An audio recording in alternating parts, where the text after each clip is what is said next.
The Chronicles of Joshua, Part 4. The Hidden Sin and the Restored Victory, a dramatic retelling based on the book of Joshua, chapters 7 to 8.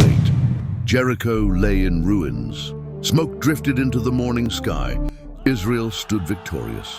The promise had begun to unfold, but victory can make the heart careless. Joshua sent men toward the next city, Ai. They returned quickly, confident. Do not send all the people. Only a few thousand are needed. The city is small. Joshua listened, but no one sought the Lord. The battle of Ai, Israel advanced, but the men of Ai struck back fiercely. Israel fled before them. 36 men fell. Fear spread through the camp like wildfire. Joshua tore his clothes and fell face down before the ark. Alas, sovereign Lord, he cried, why did you bring us across the Jordan only to let us be defeated? What will become of your great name? Then the Lord answered, stand up.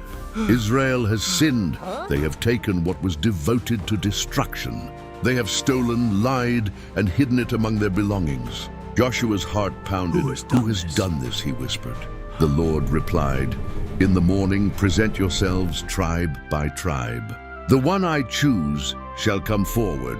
The exposure morning came heavy with dread. Tribe by tribe, clan by clan, family by family. Finally, one man stood revealed, Achan. Joshua looked at him, grief in his voice. My son, give glory to the Lord. Tell me what you have done. Achan's shoulders sank. I saw in the plunder a beautiful robe from Babylon, 200 shekels of silver and a bar of gold. I coveted them and took them. They are hidden in the ground inside my tent. Sin had entered the camp, not through armies. Through one hidden choice, judgment came. And Israel learned that God's presence would not walk with concealed disobedience.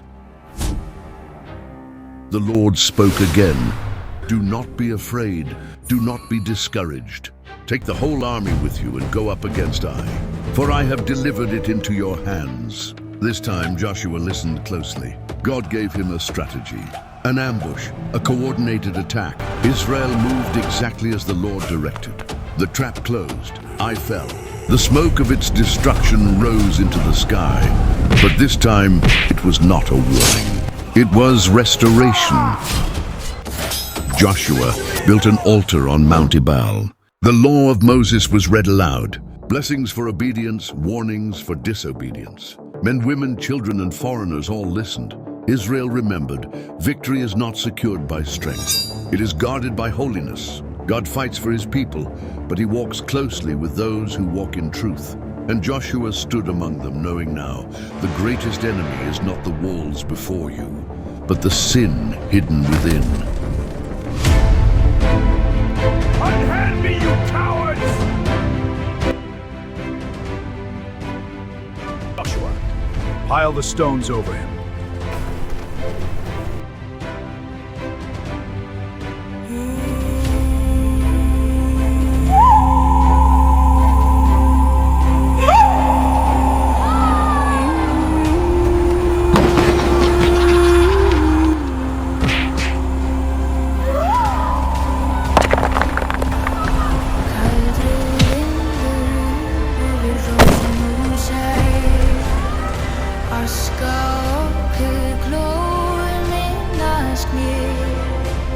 Stay